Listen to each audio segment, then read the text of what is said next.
Bonjour à tous. Nous allons assister maintenant à la deuxième table ronde concernant éthique et développement durable. Cette table ronde est animée par Leïla Delarive. Leïla est entrepreneure dans la tech, avocate, docteur en droit et fondatrice d'Empowerment Foundation.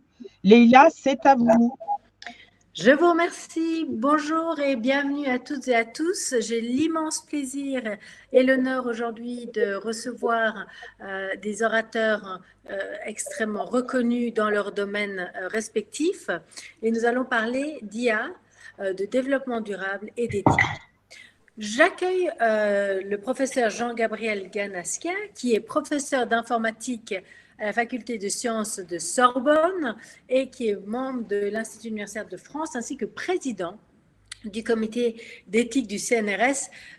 Professeur Ganaskia, c'est un grand honneur de vous avoir. Alors, vous avez pu vous connecter. Voilà, finalement, nous sommes très heureux de pouvoir vous voir à l'écran.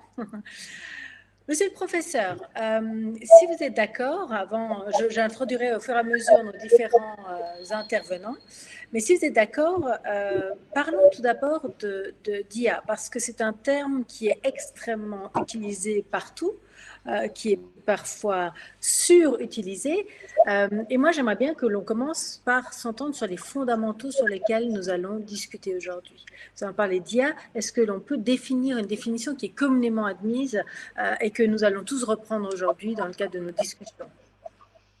Bon, tout d'abord, bonjour à tous et merci de cette invitation dans ce colloque francophone sur l'intelligence artificielle. Donc, effectivement, rappeler le sens des termes, c'est quelque chose d'important. En même temps, est-ce qu'on peut tous être d'accord sur une seule définition de l'intelligence artificielle? Je crois que c'est un tout petit peu difficile parce qu'il y a des malentendus. Je vais essayer de les dissiper en distinguant trois plans qui me semblent tous légitimes, mais qui, en même temps, doivent être distingués. Le premier, c'est historique et, on pourrait dire, scientifique. Le terme a été introduit en 1956 par des jeunes mathématiciens à l'époque, malheureusement ils sont tous décédés, qui venaient découvrir ces objets un peu étranges que sont les ordinateurs et qui se sont dit qu'ils allaient pouvoir, grâce à eux, mieux comprendre ce qu'était l'intelligence. Et bien sûr, on ne sait pas ce que c'est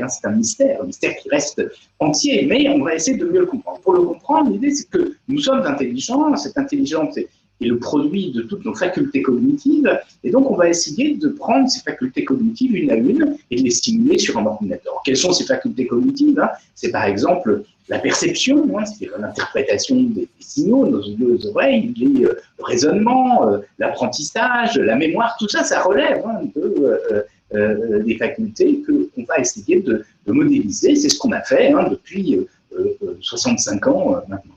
Et puis la deuxième définition, et j'insiste sur le fait qu'on doit distinguer les deux, c'est que ces facultés cognitives, une fois qu'elles sont simulées, elles peuvent être utilisées dans des applications pratiques et ça rend énormément de services. C'est ce qu'on dit aujourd'hui avec l'intelligence artificielle, ce qui explique d'ailleurs que ça a autant de succès, parce qu'on l'utilise dans nos téléphones portables, on l'utilise dans le domaine de la santé, on va l'utiliser, c'est ce qu'on va voir tout à l'heure, pour le développement durable, et ça peut rendre des services tout à fait considérables. Et puis, il y a un troisième plan, je crois qu'il ne faut pas l'ignorer ici, parce qu'il joue un rôle extrêmement important, c'est le plan imaginaire. C'est que le terme, si on le prend au sens littéral, intelligence artificielle, on a l'impression que c'est une intelligence qui est faite de main d'homme. C'est-à-dire qu'avec le talent des ingénieurs, on est capable de reproduire un double de nous-mêmes. Alors bien sûr, c'est de l'ordre de l'imaginaire. C'est quelque chose qui a fasciné les hommes bien avant l'intelligence artificielle. Il y a des automates tout au long du 19e siècle. Avant, il y avait même d'autres choses qui existaient comme celle-là. Et dans la population, ça joue un rôle important, ça explique les craintes que beaucoup ont du développement de l'intelligence artificielle, et ça explique aussi parfois l'enthousiasme qu'il y a autour de l'intelligence artificielle.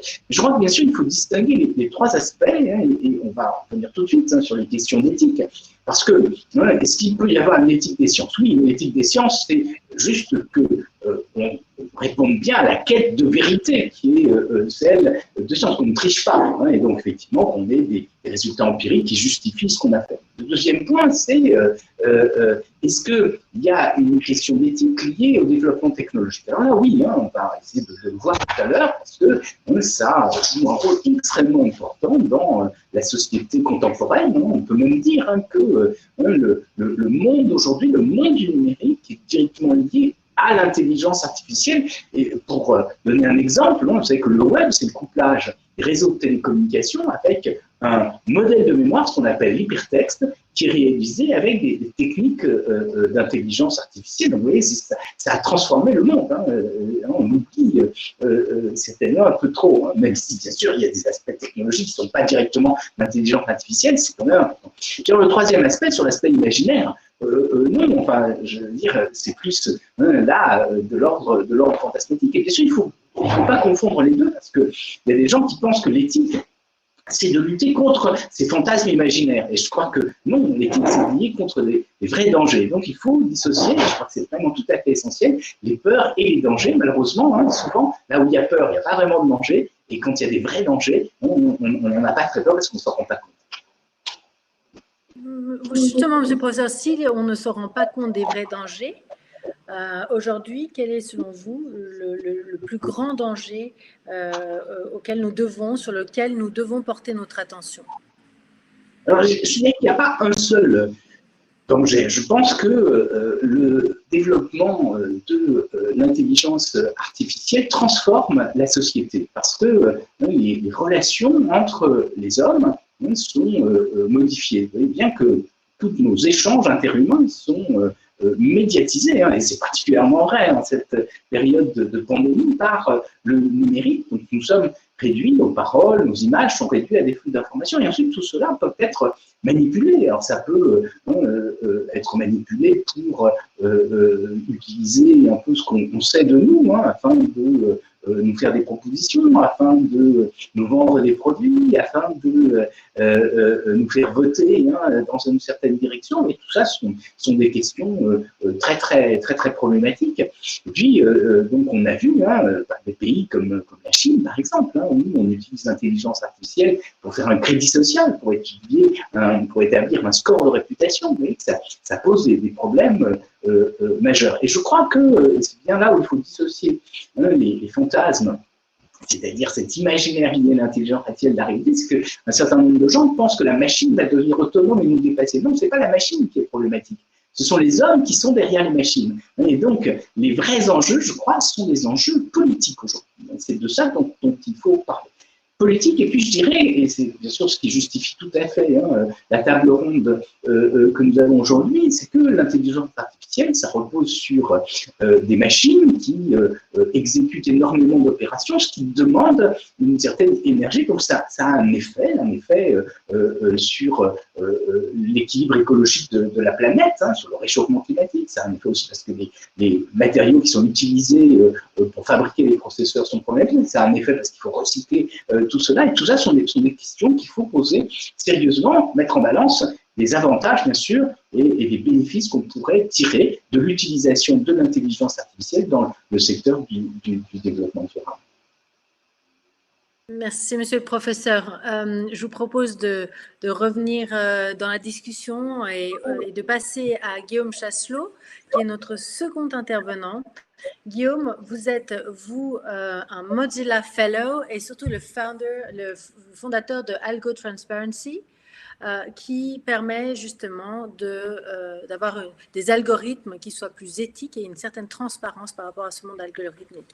Donc, on a parlé de la question du danger lié à l'intelligence artificielle, le danger de manipulation.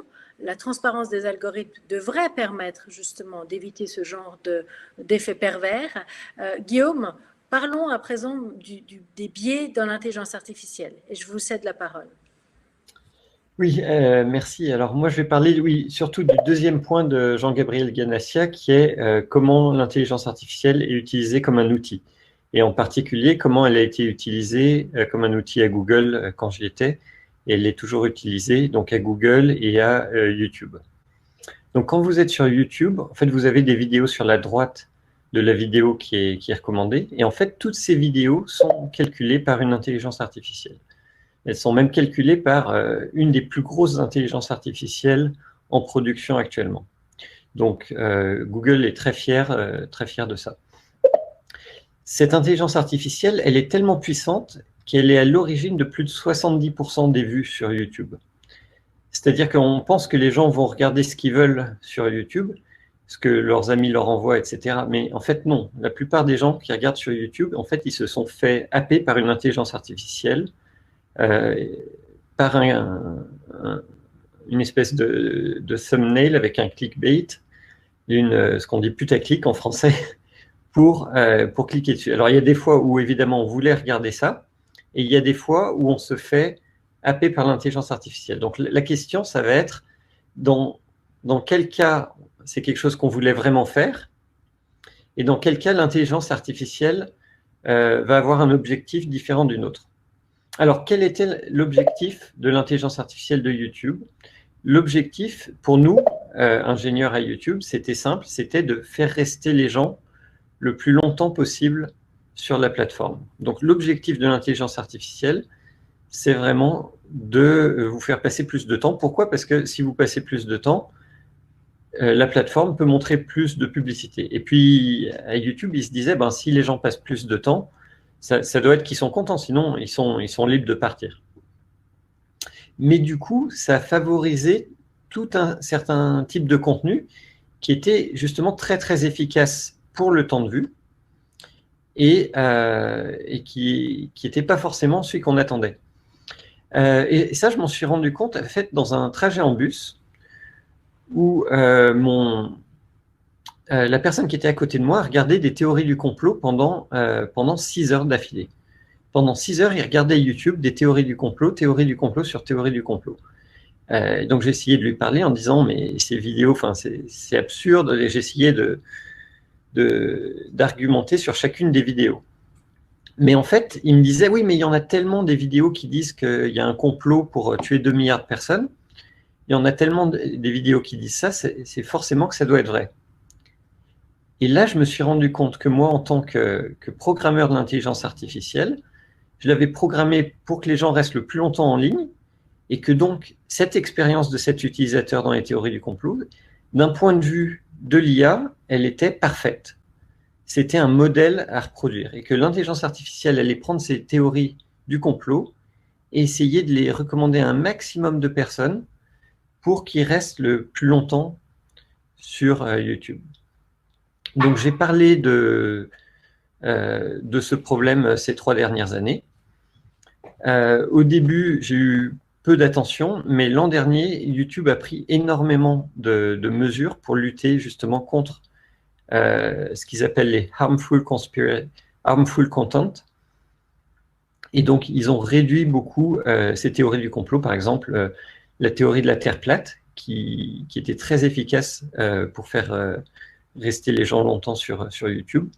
Maintenant, ils arrêtent de la promouvoir. Donc, l'intelligence artificielle a maintenant un patch pour dire ben non, il faut arrêter de promouvoir cette théorie. Donc, ça ne veut pas dire que les gens ne peuvent pas parler de la Terre plate sur YouTube. Les vidéos sont encore là, mais elles ne vont pas recevoir de la publicité gratuite. Donc, ça, c'est un exemple concret de biais qu'il y a eu dans YouTube et que, en parlant publiquement de ce biais, on a réussi à faire changer les choses et à faire que l'intelligence artificielle ait été updatée. Et des biais comme ça, en fait, il peut y en avoir beaucoup, parce qu'une intelligence artificielle peut avoir un certain objectif, et pour accomplir son objectif, elle va trouver des moyens de faire ça.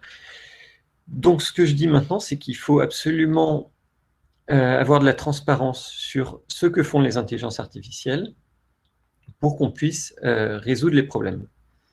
Alors, ce n'est pas partout qu'il va y avoir des problèmes. Quand est-ce qu'il va y avoir des problèmes et quand est-ce qu'on a moins de chances d'avoir des problèmes? Par exemple, il y a beaucoup de gens qui ont peur des voitures autonomes, des voitures qui conduisent toutes seules. On se dit, un robot, il pourrait tuer des gens. C'est très dangereux d'avoir une voiture autonome. Mais en fait, c'est l'inverse, parce qu'une voiture autonome, on sait exactement ce qu'elle fait. C'est-à-dire que si jamais elle tue quelqu'un, ça va faire les grands titres dans les journaux, ça va faire de la mauvaise publicité pour le producteur de la voiture autonome. Donc, comme il y a de la transparence sur tous les actes de toutes les voitures autonomes, pour moi, il n'y a pas de danger. Parce que, enfin, il y aura des morts par voiture autonome, mais il y en aura beaucoup moins que des morts dans les accidents de la route aujourd'hui. Donc, si on est capable de mesurer combien il y a de morts avec les voitures autonomes, combien il y a de morts avec les voitures non autonomes, on va pouvoir arriver vers un futur dans lequel il y a beaucoup moins de morts sur la route. Et donc ça, c'est pas un problème. Le danger avec l'intelligence artificielle, c'est si on ne sait pas ce qu'elle fait, si on ne sait pas l'impact qu'elle a sur les gens, là, on se retrouve face à un vrai danger. Et donc sur les plateformes, c'est-à-dire que non seulement sur YouTube, mais sur Facebook, en fait, vous avez des intelligences artificielles qui traitent vos données, qui décident ce que vous allez voir. Sur Twitter, vous avez Twitter Trending, c'est une intelligence artificielle qui décide ce que vous allez voir dans les Twitter Trending. Donc, on a ces intelligences artificielles sur les réseaux sociaux qui décident où vous allez, et il faut de la transparence pour voir qu'est-ce qu'elles font et pourquoi elles le font. Donc, pourquoi elles le font, c'est pour vous garder engagé, pour vous faire regarder des pubs. D'accord. Donc, vous, Guillaume, par rapport à cette transparence, qui est l'objet même de votre action, quelles seraient les recommandations, enfin les pistes pour y arriver? Le législateur devrait-il intervenir à ce stade pour imposer de publier, je ne sais pas, son algorithme, parce que ça pose aussi une question au niveau de la concurrence. Est-ce qu'on veut forcément dévoiler à ses concurrents la manière dont on aura développé son algorithme? Tout à fait. Alors cette transparence, pour moi, elle ne doit pas être au niveau de l'algorithme, parce que même si on connaît le code source d'un algorithme, en fait, en fonction des données que cet algorithme va utiliser, il va pouvoir faire des comportements complètement différents. Donc, on ne peut pas prévoir le fonctionnement d'un algorithme juste avec le code source. Pour prévoir, il faut avoir les données et le code source. Donc, on ne peut pas demander à Google de tout nous donner, toutes ces données, tout son code source. Donc, ce n'est pas à ce niveau-là qu'il faut de la transparence, c'est au niveau de ce qu'il fait concrètement, c'est-à-dire qu'est-ce qu'il recommande, quelles sont les vidéos les plus recommandées maintenant sur YouTube. Ça, c'est quelque chose qu'on pourrait savoir sans savoir le code source. Donc, juste savoir quelles sont les vidéos recommandées sur YouTube, quels sont les posts que Facebook montre le plus aux gens, quels sont les Twitter trending que Twitter met en avant tous les jours. Ça, ce sont des questions très simples auxquelles on peut répondre maintenant de l'extérieur de YouTube, de Facebook et Twitter. Mais après, il va falloir aussi demander plus de transparence sur qu'est-ce qui se passe précisément. Parce que, par exemple, il y a eu un problème de Facebook qui recommandait du contenu qui était déprimant. C'est-à-dire qu'il y a des gens qui ont dit Facebook, si vous regardez Facebook trop, ça va vous déprimer. Les gens vont avoir 2 fois plus de chances d'être déprimés s'ils regardent Facebook. Et en fait, Facebook a fait une étude en interne et a trouvé que c'était vrai que, oui, quand les gens utilisaient trop Facebook de manière passive, ils devenaient déprimés. Pourquoi? Parce que les gens déprimés, eh ben, ils passent beaucoup de temps à scroller, ils n'ont pas la motivation de sortir de chez eux. Donc, du coup, naturellement, ils vont passer plus de temps sur Facebook. Donc, l'intelligence artificielle de Facebook, le plus elle va être puissante, le plus elle va être capable de trouver les gens qui sont potentiellement déprimés, et le plus elle va réussir à les rendre déprimés pour qu'ils passent plus de temps sur Facebook. Donc, le plus l'intelligence artificielle est forte, le plus on va avoir ce genre de danger. Et du coup, là, il faut de la transparence, et il faudra des régulations pour savoir exactement de quelles données on a besoin pour être sûr que l'intelligence artificielle de Facebook n'est pas en train de rendre tout le monde déprimé. Merci Guillaume. Je propose qu'après on puisse interagir les uns avec les autres. Voulez-vous, professeur Ganassière, juste rebondir sur ce que vient de nous dire Guillaume, compléter peut-être?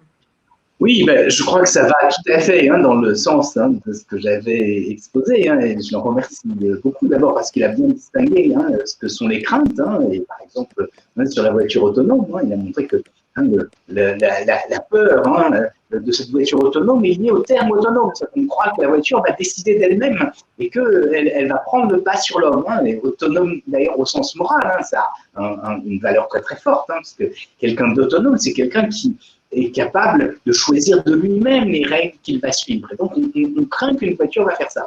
En réalité, les voitures autonomes ne sont pas du tout autonomes. Ouais, lorsque vous leur dites d'aller à tel endroit, elles vous amènent à tel endroit. D'ailleurs, ce serait un cauchemar, une voiture véritablement autonome, et personne n'en voudrait. Ça voudrait dire que si vous lui dites allez, je voudrais aller à la piscine, elle va vous dire oh ben non, moi je préfère aller au cinéma parce que le parking de la piscine n'est pas du tout agréable. Vous voyez, ça n'est pas souhaitable l'autonomie en tant que telle. Donc personne n'achèterait des voitures autonomes. Ce qu'on veut, c'est des voitures qui soient sûres et qui disposent d'un certain nombre d'éléments qui permettent d'avoir moins d'accidents, de nous conduire de façon assez agréable à l'endroit où nous voulons aller.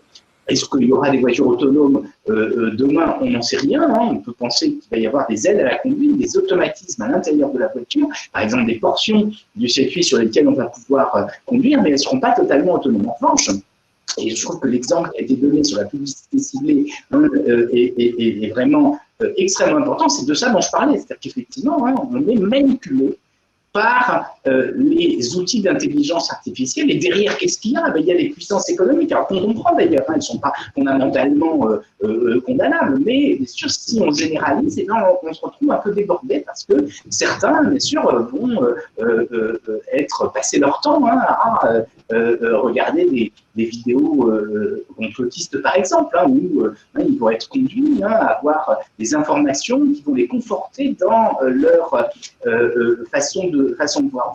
Si on regarde dans la théorie de l'information, les théories des médias, dans les années 50, il y avait quelqu'un qui s'appelait Marshall McLuhan, et il disait, la télévision, il disait, c'était formidable, ça va être un peu comme le tam-tam du village global. C'est-à-dire que tout le monde, au même moment, va regarder la même chose. Ça va être un lieu de rassemblement. Le problème aujourd'hui avec l'intelligence artificielle, c'est que c'est plutôt l'inverse. C'est-à-dire que, et c'est ce qu'on a vu ici, c'est que ça devient un lieu d'isolement. C'est-à-dire que chacun est dans sa propre bulle. Et bien sûr, à ce moment-là, ça veut dire qu'on est dans une société où les gens ne se parlent plus. Et c'est d'ailleurs ce qui se produit très souvent. On l'a vu aux éditions américaines, mais on a aussi ça un peu, je crois, dans beaucoup de pays, le fait qu'avec Internet, chacun ne parle qu'à les gens qui lui ressemblent. Mais ce qui est important, et l'éthique, c'est ça, c'est de regarder les autres, d'essayer de comprendre avec empathie ce que sont tous les autres pour comprendre leurs problèmes et pour, à partir de ça, pouvoir bien se comporter. Donc, ce sont ça, je crois, ces risques qui sont vraiment centraux avec l'intelligence artificielle. Alors, c'est un peu compliqué parce que ça ne correspond pas à des choses qu'on avait imaginées au départ, mais c'est vraiment la réalité du monde qui vient. Très bien. Je vois que déjà à ce stade, on a quelques objectifs sur lesquels l'AFRIA pourrait se pencher l'année prochaine. Et je propose de passer au volet maintenant développement durable avec vous, Christian Parfait à Oyo. Vous êtes donc un expert auprès des institutions privées et publiques en Afrique, consultant en politique informatique, directeur du cabinet de consulting informatique NLC Group, et puis vous intervenez donc aussi au sein de la fondation Adrien pas que je me trompe, pardon, Undjebji pour le numérique, la jeunesse et l'intelligence artificielle. Pardon si j'ai estropié le nom du fondateur. Christian Parfait, Ayo, je vous cède la parole. Vous allez nous parler de l'éducation, à quel point, et je crois que l'un de nos spectateurs aujourd'hui attend une réponse sur cette question de l'éducation pour permettre justement de ne pas encore accentuer la fracture numérique avec l'intelligence artificielle.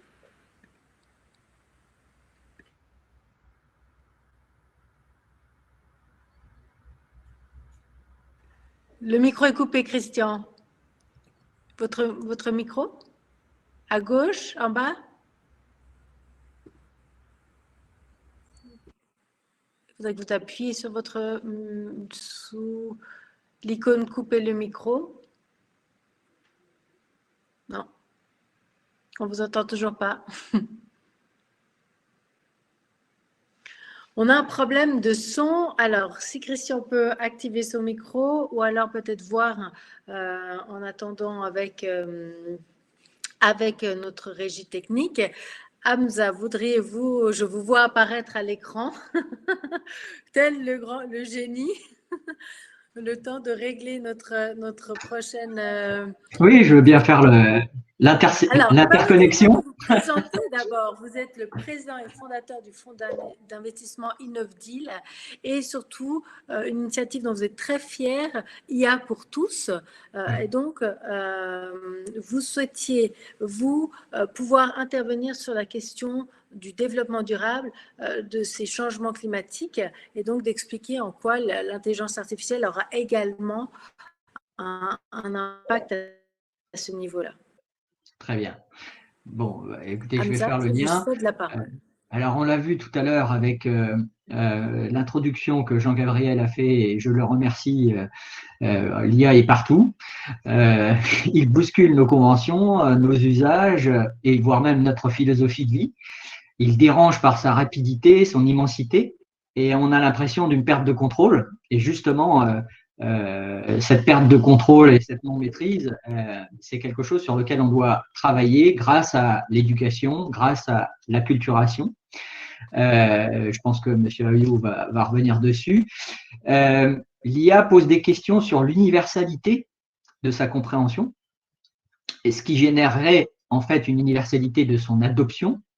Et donc, ça, c'est absolument clé, puisque la condition pour remplir les critères d'une universalité, entre guillemets, c'est la confiance. Et qui dit confiance, ça dit éthique. Et donc, l'éthique, c'est pas la morale, c'est pas le droit, c'est pas la conformité. L'éthique, c'est une interprétation qui permet de pouvoir arriver à un consensus. On ne peut pas parler d'universalité sans parler de neutralité. La neutralité, comme Guillaume l'a soulevé, elle peut être objective par des critères quantitativistes, mais elle ne reste que sur un objectif conséquentialiste. Et Guillaume l'a soulevé tout à l'heure, on ne peut pas rester sur des conséquences, il faut rester sur une finalité. Et la finalité, finalement, aujourd'hui, qu'est-ce qui est le plus important? Aujourd'hui, c'est le développement durable, parce qu'on a une vraie urgence, c'est l'urgence climatique. L'urgence climatique, notamment, introduit une notion de développement durable, et cette notion de développement durable, elle est liée aussi à l'IA. L'IA est un contributeur, un outil d'aide à la décision puissant qui permet de pouvoir comprendre les interactions et finalement, les objectifs de développement durable qui ont été votés en 2015 par 193 pays à l'unanimité permettent d'avoir une boussole qui permet une interprétation holistique de la notion de développement durable. Aujourd'hui, il y a de nombreuses initiatives dans le domaine du développement durable, mais essentiellement sur l'urgence climatique. Or, l'urgence climatique n'est qu'un des aspects des 17 ODD. Et donc, cette notion systémique, elle est nécessaire d'être prise en compte par l'intelligence artificielle. Les critiques que l'on peut avoir par rapport à cette notion, elles sont dans les initiatives qui sont portées. Alors, par exemple, je vais vous en citer quelques-unes. AI for Climate, qui est portée par l'Agence de l'espace, qui scripte tout ce qui est cliché satellitaire et qui permet de pouvoir étudier, analyser, critiquer et prendre des modélisations sur des phénomènes qui sont essentiellement climatiques. Vous avez For Climate AI qui vient du Mexique. Le Mexique est l'un des pays qui est le plus en avance dans l'analyse des ODD, puisqu'il a mis dans sa loi le fait que la politique budgétaire de l'État doit être vue au regard des 17 ODD. C'est très intéressant. Et ils sont très en avance sur ce sujet. Il y a d'autres pays qui embrayent derrière le Mexique, dont la France, qui essaye de le faire. Les éléments concernant l'urgence climatique et le développement durable sont aussi pris par des personnes prestigieuses. On voit au Canada, par exemple, Yoshua Bengio, qui est l'un des détenteurs du prix Turing avec notre ami Yann Lequin, français, et Andrew Ng. Lui, par contre, est beaucoup plus pragmatique et dit « Moi, je veux avoir le maximum d'initiatives et de business models qui permettent de pouvoir intervenir sur l'urgence climatique, bien sûr, mais sur des stratégies bas carbone, sur l'énergie non renouvelable, l'efficacité énergétique, l'efficacité industrielle, bref, tout ce que l'intelligence artificielle, notamment les machine learning, est efficace dans l'efficacité, l'optimisation. d'autres initiatives sont faites, notamment en termes de silos et de spécialisation, notamment dans l'agritech. Et là, je vais laisser la parole à Jean-Gabriel qui va nous en dire un mot. Vas-y, Jean-Gabriel. Alors, oui, il se trouve que j'ai été un peu en contact avec des agriculteurs qui sont intéressés par l'utilisation du numérique, hein, et effectivement, on va avoir avec ce qu'on appelle l'Internet des objets, hein, de plus en plus de capteurs, hein, parce que leur coût va diminuer considérablement dans les années à venir, et ça permet de faire une observation permanente, d'abord pour éviter les risques écologiques comme des incendies, et puis d'autre part pour aider à calculer l'impact carbone. Donc, par exemple, hein, dans le domaine agricole, et ça sera utile pour les agriculteurs pour savoir ce qui pose problème, mais sera utile aussi aux consommateurs, hein, lorsqu'ils achèteront un produit pour savoir comment il a été fait. Hein. C'est d'abord pour s'assurer que ça correspond bien à leur idéal de consommation, mais en même temps hein, que l'impact carbone est relativement faible. Et à terme, hein, l'idée, c'est que ça permette hein, d'engendrer un cycle vertueux.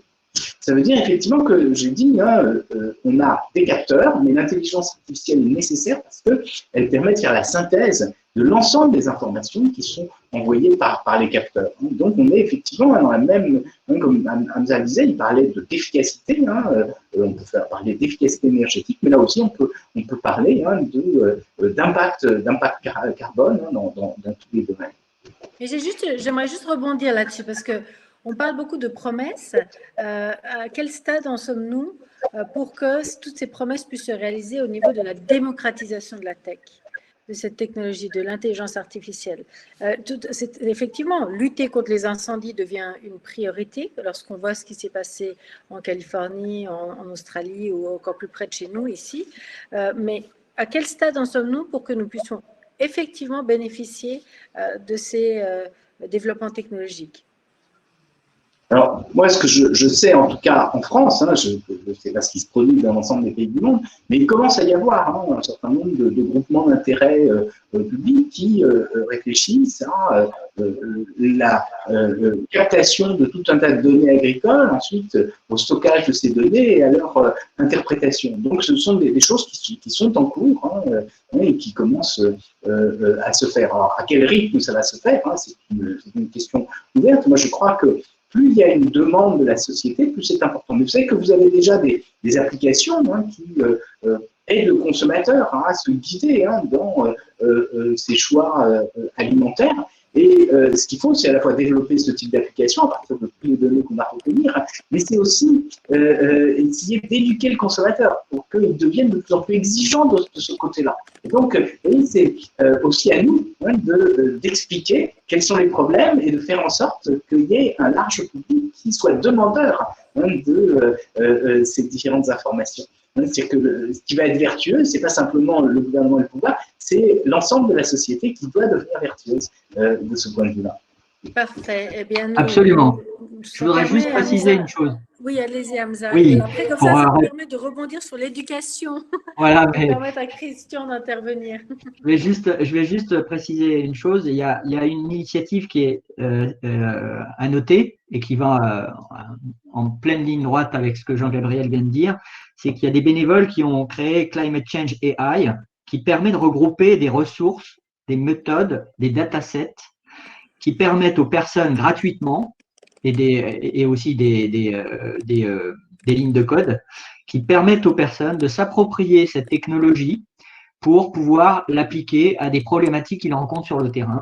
Et encore plus loin, il existe des startups qui ont permis de pouvoir faire du no-code. C'est-à-dire, en fonction de vos problématiques, vous allez chercher des codes ou des algos qui permettent de résoudre votre problème et vous faites du plug and play. Et ça, c'est intéressant dans la démocratisation de la tech. Voilà. D'accord. Et ces ressources, donc des startups qui font du low-code, etc., on pourra peut-être partager des ressources, Hamza, avec nos Bien sûr, participants. avec la FRIA. Vous pouvez les mettre dans le chat si vous pouvez tout à l'heure. Alors, j'espère que nous avons cette fois-ci le bonheur de retrouver Christian qui n'est plus muselé. Tout à fait. La technologie fonctionne. Vous pouvez donc nous en dire un peu plus. Christian, nous avons parlé d'un des objectifs de développement durable, qui est donc celui de l'éducation, et je vous cède la parole. Alors, merci beaucoup. Les ODD 4 parlent de l'éducation. Évidemment, lorsque Jean-Gabriel et Guillaume ont parlé, ils ont bien rappelé la notion de manipulation et surtout, lorsque Hamza a parlé, il a insisté sur la finalité. La finalité ici, l'éducation telle que je l'aborde, c'est dans le sens de l'éducation, l'accès à la connaissance, l'apprentissage, c'est l'accès à la culture générale et à la science, la citoyenneté globale, le respect des autres et le respect des libertés et naturellement le droit à la différence. À partir de cet instant, il me plaît de parler de l'impact de l'intelligence artificielle sur l'éducation. Bien entendu, on ne va plus reprendre la définition de l'intelligence artificielle. Ici, c'est de voir l'apport de cette intelligence artificielle pour renforcer l'éducation. Et cette fois-ci, dans la problématique de l'intelligence artificielle comme outil.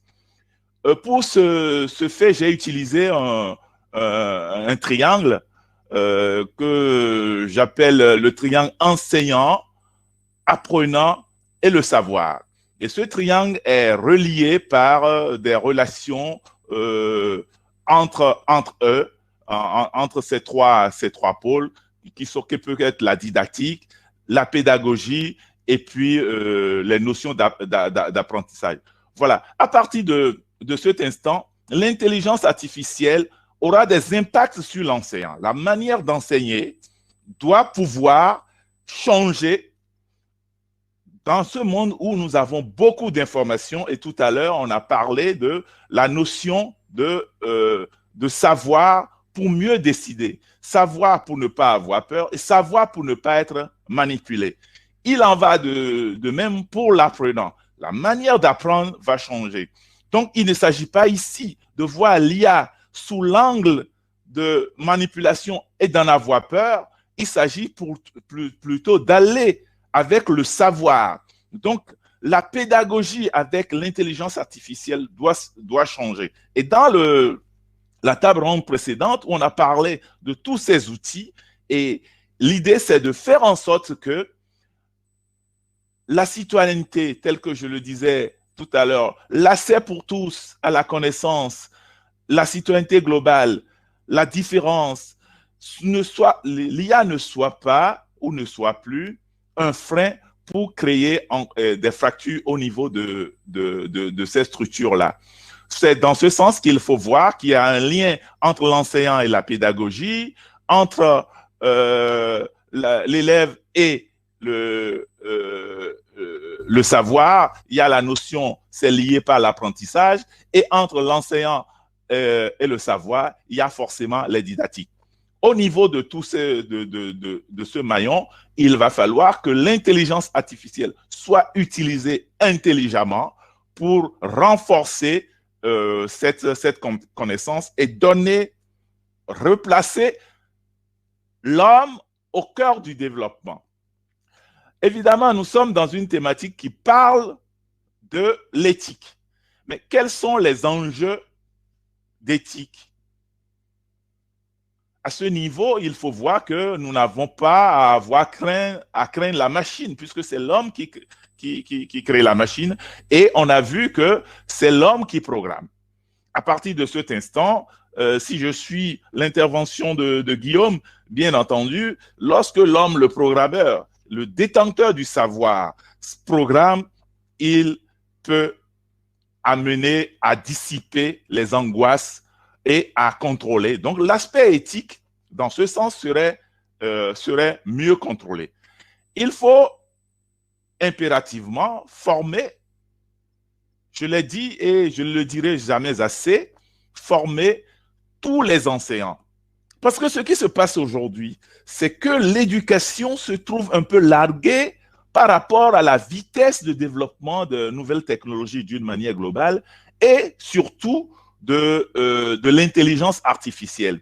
C'est vrai, ce n'est pas une science nouvelle, mais sa capacité, jamais le monde n'a connu cette masse d'informations, cette masse de données qui, avouons-le, a été la source du développement de l'intelligence artificielle, plus l'avancée des technologies de l'Internet. Donc, à partir de cet instant, il est impératif que enseignants et enseignés, apprenants, qui seront les décideurs de demain, soient impérativement formés. C'est sous cet angle-là qu'il faut parler de la finalité, c'est de préparer plutôt les élèves à contrôler l'intelligence artificielle et non pas d'en dépendre. Et les élèves, j'entends citoyens du monde, dans le sens des ODD. À partir de cet instant, si vous me permettez, ce serait une manière d'orienter quand même l'éducation vers les notions d'apprentissage des sciences qui concourent à la maîtrise de l'intelligence artificielle. Il n'est pas rare d'entendre que les enfants disent « j'aime pas les maths, c'est trop abstrait ». Ici, il ne s'agit pas d'avoir des enfants qui aiment le maths, c'est d'utiliser l'intelligence artificielle pour développer les capacités imaginaires, les capacités de logique qu'apportent les mathématiques. Donc, à partir de cet instant, au lieu d'avoir peur de l'intelligence artificielle devient cet outil qui donne le goût aux apprenants d'aller vers les mathématiques qui deviennent les sciences qui, avec les statistiques, qui deviennent la science de base. C'est d'utiliser l'intelligence artificielle sous tous ces angles pour amener à maîtriser les outils de développement tels que Python et d'autres. Et puis, dans le développement de l'intelligence artificielle d'une manière globale, en fait, la relation entre l'intelligence artificielle dans l'éducation, moi je ne parle pas d'intelligence artificielle et éducation, c'est la relation entre l'intelligence artificielle en éducation et la pensée informatique. Parce qu'il y a eu désormais ce qu'on peut appeler la pensée informatique.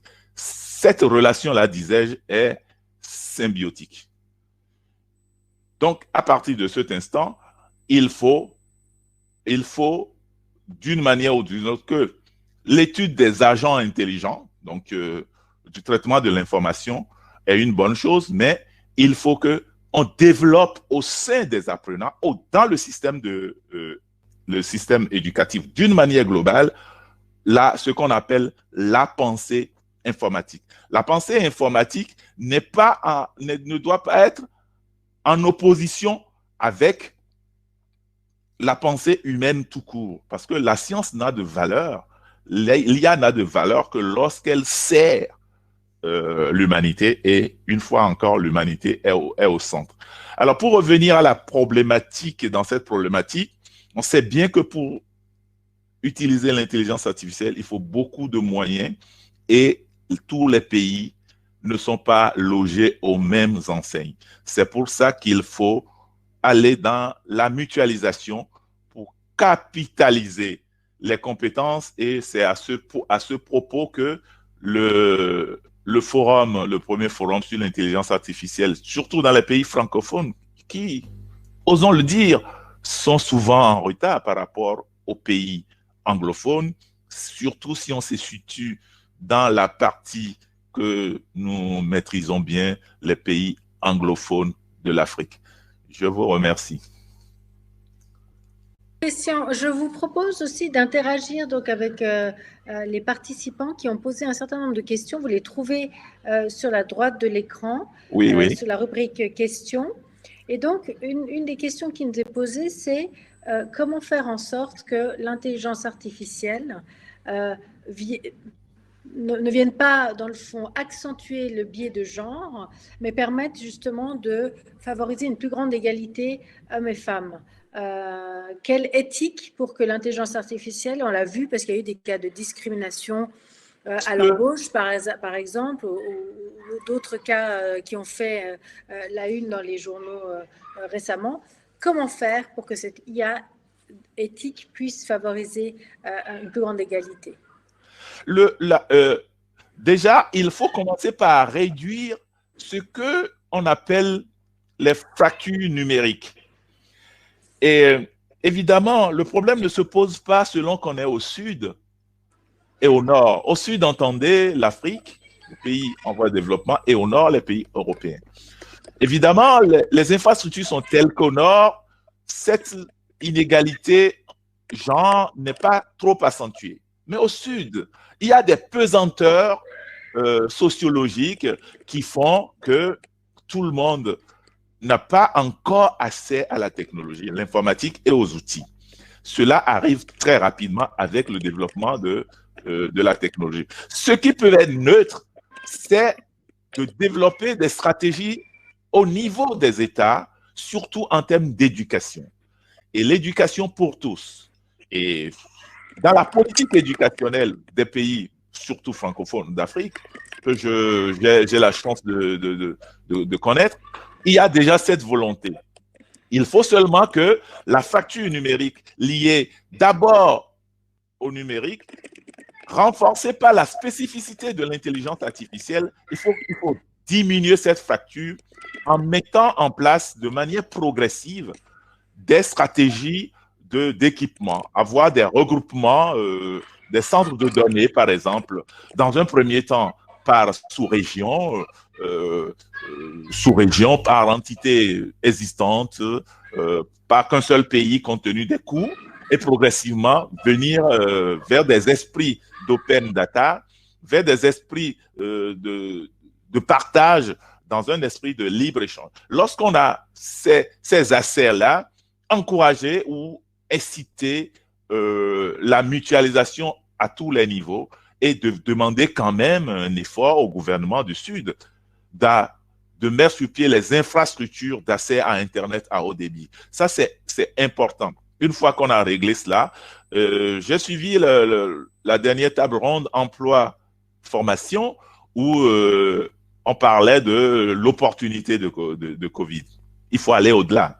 Aujourd'hui, on était à 1000 lieues de penser que des universités africaines pouvaient donner des cours en ligne. Mais c'est arrivé très vite. L'intervalle de 3 mois, 4 mois, c'est arrivé très vite. Mais attends, comprenez que des régions entières ne sont pas encore totalement couvertes par la technologie, encore moins que les enseignants ne sont pas encore formés. Et donc, pour aller vite, désormais, puisque ils ont un rôle à jouer, l'intelligence artificielle peut être utilisée comme outil pour accélérer l'apprentissage suivant le triangle tel que je l'ai décrit tout à l'heure, apprenant, enseignant et savoir. Le tout relié par les différentes méthodologies pour casser la fracture, pour ne pas dire pour la réduire. D'accord.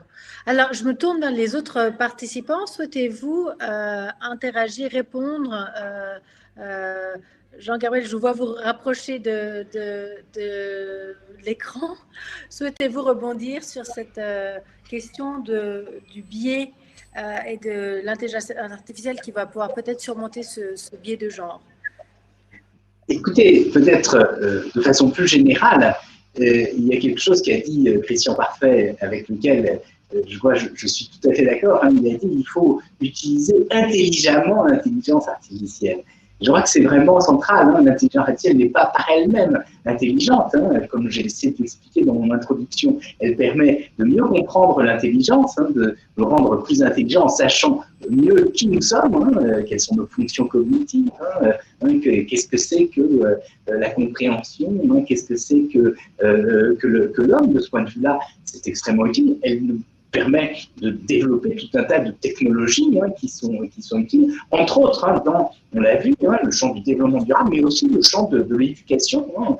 Et on peut, de ce point de vue-là, essayer de trouver des façons intelligentes d'utiliser l'intelligence artificielle pour mieux éduquer. Mais ça n'est pas donné, hein, l'intelligence artificielle, on peut aussi très mal l'utiliser. Et si on l'utilise très mal, ça peut être une arme, et une arme de guerre. On est dans une société de l'information, et donc la matière centrale, c'est l'information, ça peut être très destructeur. Je crois que c'est ça, bien sûr, qu'il faut faire. Et du point de vue qu'on a évoqué ici, celui de l'égalité des hommes et des femmes, mais aussi de toutes les autres formes de discrimination, je crois qu'il faut être très, très, très vigilant, hein, plus que jamais. Donc ça peut être un facteur très positif, hein, parce que ça peut, bien sûr, essayer de faire en sorte que chacun s'épanouisse lui-même, hein, dans son être, hein, les femmes et les hommes, mais ça peut, et ça a pu être aussi, hein, extrêmement problématique. Hein. On sait qu'il y a des formes de harcèlement en ligne, en utilisant entre autres des techniques d'intelligence artificielle. Ça peut être aussi, hein, puisqu'on l'a vu tout à l'heure, hein, sur les publicités ciblées, accentuées, hein, les biais de genre. Et ça, je crois qu'il faut s'en défier. Ce que ça veut dire, je crois, c'est qu'on est dans une société où il y a beaucoup d'opportunités, mais en même temps, il faut plus que jamais être vigilant, hein, et regarder les risques qui sont en train d'advenir.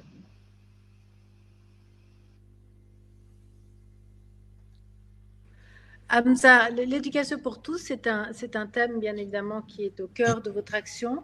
Alors, qu'est-ce que vous pourriez recommander justement pour diminuer cette fracture? Dans IA pour tous, on a fait une intervention très appréciée par des COMEX qui était justement sur cette problématique non seulement de genre, mais aussi de diversité en général, hein, un problème de diversité dans la société. Il y a plusieurs aspects. Le premier aspect que Christian a soulevé, c'est le fait de vouloir former des enseignants qui eux-mêmes enseignent à des enfants et donc de leur donner de la matière simple, accessible, facile, appropriable pour que la démystification de l'IA puisse se faire et qu'elle soit plus pratique. La deuxième chose, c'est de dire que dans les personnes qui interviennent dans la technologie, il y a effectivement des problèmes de diversité et de genre, puisqu'on a une majorité d'hommes de 30 ans, blancs, très éduqués et très riches qui manipulent ces algorithmes. Et donc, de plus en plus, on inclut dans ces personnels techniques et technologiques des personnes qui viennent de différents endroits et de mutualiser les codes pour qu'il y ait le moins de biais possible, en tout cas dans ces parties-là. La troisième chose, qui est encore plus importante, c'est en fait pas simplement cibler sur les enfants et sur les technos, mais c'est d'éduquer le monde entier, parce que nous sommes consommateurs d'intelligence artificielle. Comme le disait Christian tout à l'heure, effectivement, il faut que notre esprit critique soit éduqué, soit instruit et soit renforcé. Et pour ça, ce n'est pas la technologie qui va renforcer notre esprit critique, c'est nous-mêmes. Jean-Gabriel et moi, on a écrit un article dessus dans le livre blanc qu'on a fait avec Finance Innovation sur l'éthique.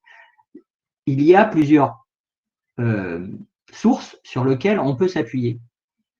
Les sources philosophiques notamment. Hein, il y a Pierre Hadot qui a écrit un livre sur Marc Aurèle, la citadelle intérieure, qui est très intéressante à un certain niveau. Bon, ça, c'est pour ceux qui peuvent lire à ce niveau-là. Mais pour les enfants, c'est de pouvoir contextualiser toujours une situation. Et des professeurs ne font pas que de l'instruction. Il faut qu'ils fassent de l'éducation. Et Christian a raison. Il faut qu'on parte non plus sur de la connaissance, mais sur la conscience. C'est le niveau supérieur. Et c'est ce qui attend tout le monde, que ce soit les usagers, que ce soit les professeurs, que ce soit les étudiants, que ce soit les professionnels, que ce soit les personnes âgées qui elles-mêmes subissent la fracture numérique, que ce soit les personnes du nord, du sud, de l'est, de l'ouest, tout le monde a besoin de renforcer son esprit critique.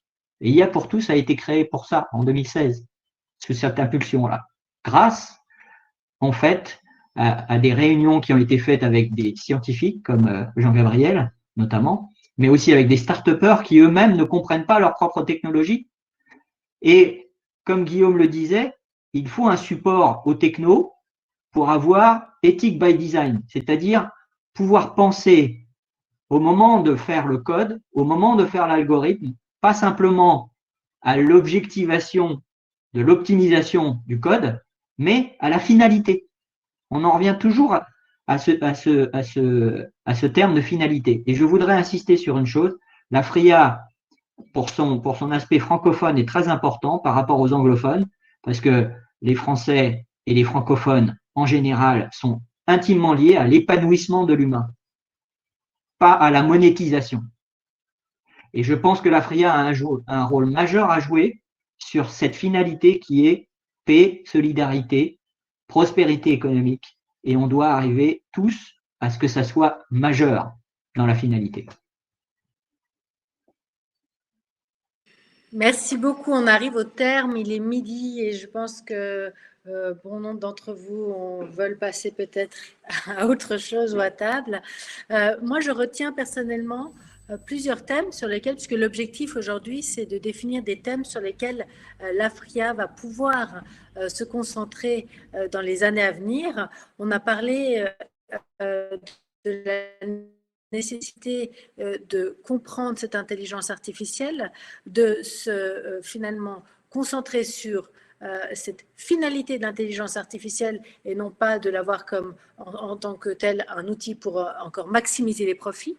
Donc éviter que l'intelligence artificielle telle qu'elle est utilisée aujourd'hui ne vienne entacher notre libre arbitre, ne vienne petit à petit entacher notre liberté et que dans le fond on puisse en faire un outil vertueux. Donc il y aura un certain nombre de thèmes qu'il va falloir définir et je vous propose à chacun de vous, puisque vous êtes 4, de faire votre proposition sur les thèmes sur lesquels la FRIA devrait se pencher dès la fin de ce séminaire et dans les années qui viennent. Donc, professeur Ganassia, je vous donne la parole et ensuite dans l'ordre d'intervention des uns et des autres. C'est très difficile parce que je crois qu'il y a vraiment beaucoup de thèmes qui me semblent essentiels à développer autour de l'intelligence artificielle. Une question importante, je crois, c'est de faire en sorte que les outils d'intelligence artificielle ne soient pas donnés comme des oracles aveugles, mais qu'ils soient compréhensibles, que l'on puisse essayer de développer des partenariats avec les machines. Et sûr, si vous avez un système de décision qui vous donne un conseil, ce conseil est utile si on est capable de le comprendre. Donc les questions d'explication me semblent vraiment des questions centrales à développer. Et je pense qu'une réflexion dans le cadre de l'AFRIA sur cette notion de ce qu'on appelle en anglais l'explainable intelligence, l'intelligence artificielle explicable, me semble extrêmement important. On pourrait aussi parler des problèmes de biais, c'est-à-dire essayer de comprendre quand est-ce que, ce qu'on a évoqué tout à l'heure, l'intelligence artificielle va avoir des éléments implicites, justement, qui sont liés à des choses non explicites, qui donnent des résultats qui sont orientés dans telle ou telle direction. Donc voilà, moi, c'est les deux aspects qui me sembleraient très intéressants de discuter dans la filière. Très bien. Je vous remercie beaucoup. Merci beaucoup. Guillaume Chasselot, à vous, quel thème recommanderiez-vous pour l'action de l'AFRIA? Alors oui, comme ça a été dit, l'intelligence artificielle est tout autour de nous, mais on ne se rend pas compte où elle est autour de nous. Donc, juste aider les gens à voir quand ils sont en face d'une intelligence artificielle, à quel moment dans leur vie cette intelligence artificielle prend des décisions pour eux, et les aider à savoir si les objectifs de cette intelligence artificielle sont alignés avec les leurs, ou il peut y avoir des différences, et là, il pourrait y avoir un danger. Donc, oui, identifier de manière plus précise les intelligences artificielles. D'accord. Un peu comme un disclaimer d'un cookies où lorsqu'on est sur une application, on l'utilise, on aurait tout d'un coup une sorte de disclaimer qui apparaît, qui dit attention, une intelligence artificielle est en train de prendre décision pour vous. Voilà. D'accord, très bien. Christian, parfait, Aoyo, à vous. Oui, donc on vient de se rendre compte que le thème central, c'est l'homme. L'homme est le thème unique d'où il faut partir et auquel il faut tout ramener. L'intelligence artificielle, c'est l'homme qui va programmer la machine, c'est l'homme le développeur, c'est l'homme le concepteur des grands calculateurs. Et donc, l'homme a besoin lui-même d'être bien formé.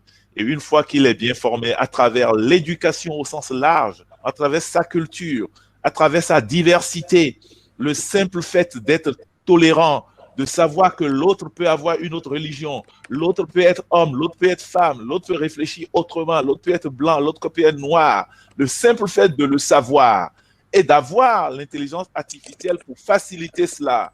Parce que la mère de toutes les violences, c'est l'ignorance. C'est l'ignorance qui conduit à départager les humains. Donc, ce que nous sommes en train de faire aujourd'hui, hier, je ne connaissais pas le professeur Jean-Gabriel, Hamzat non plus, Guillaume, vous, on s'est connus uniquement en virtuel, mais nous sommes aujourd'hui en train de parler pour un sujet commun. Et cette fois-ci, on aimerait que le sujet commun ne soit plus la COVID, mais que ça soit plutôt un sujet qui donne la valeur et qui place l'homme au centre du développement. Donc, pensons solidarité, pensons vivre ensemble, et je crois que nous allons recommander vivre ensemble et libre ensemble. Pensons cela pour que l'AFRIA nous aide à faire la mutualisation de toutes les compétences. Merci beaucoup. Enfin, Hamza, il vous appartient de faire la dernière recommandation.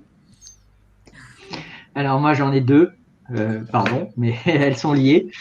La première, c'est à mon sens le sens de la responsabilité. Nous sommes des citoyens du monde et nous sommes responsables de ce que nous produisons et nous sommes responsables des conséquences que nous faisons. Et en tant que techno, il faut qu'on mette au centre la redevabilité. Ce que Anne Cavoukian avait mis dans Privacy by Design à l'époque, c'était de dire que quelqu'un qui fait une ligne de code ou qui produit une application, il faut qu'il soit responsable jusqu'au bout.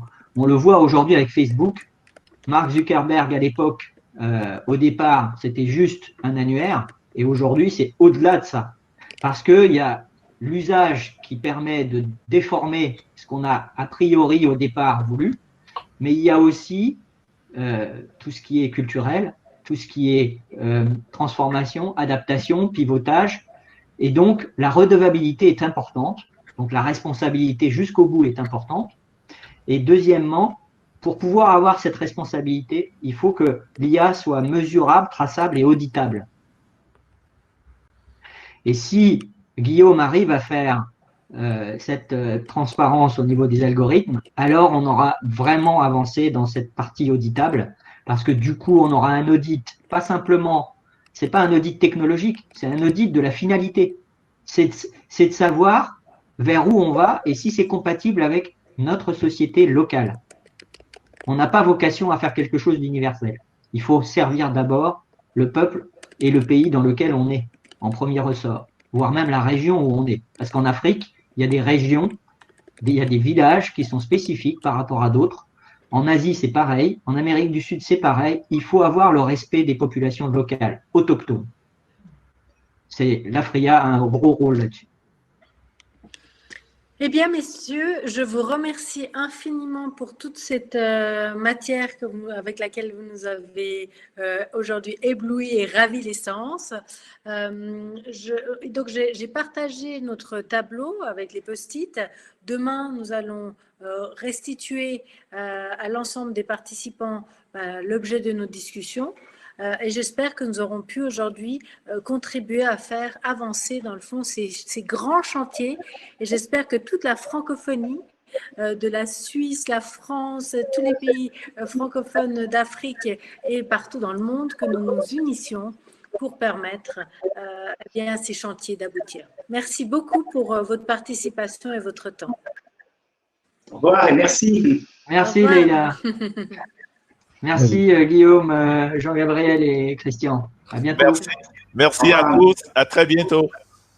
Au revoir. Merci à tous. Merci Leïla Delarive pour cette table ronde très dynamique. On est frustrés, on aurait aimé que ça dure beaucoup plus longtemps.